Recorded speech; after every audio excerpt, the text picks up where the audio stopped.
যে কাজগুলো আমি নড়াইলের জন্য করেছি সেই তালিকাটা যদি আপনি ধরেন তাহলে শুধু একটা ইউনিভার্সিটি এখন বাকি আছে।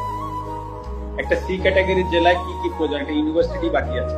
আমার বাবাকেও বলে দিয়েছি যে এটার কোনো বিচার বর্তমান সরকার বা যারাই আসুক বা যারাই থাকুক বা আসুক, হ্যাঁ, তাদের কাছে আমি এটা নিয়ে কোনো বিচার চাই। কারণ এটা আমার কাছে মনে হয়েছে যে আসলে এই বাড়িটা তো আসলে যশোর থেকে এসে বা খুলনা থেকে এসে বা ঢাকা থেকে যে কেউ ভাঙে।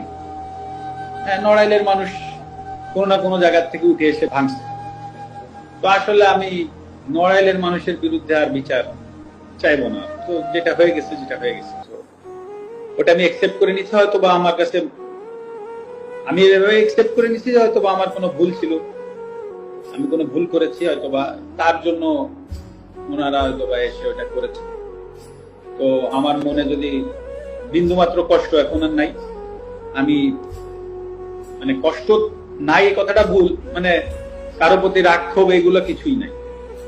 তো আমিও আশা করব নড়াইলবাসীর প্রতি যে আমার কোনো ভুলে বা কোনো জায়গায় যদি কষ্ট হতে থাকে, তো আশা করি তারা তো একটা স্টেপ নিয়েছে, তারাও আমাকে এই জায়গা থেকে ক্ষমা করবে। এটাই আমি আশা করি, এর বেশি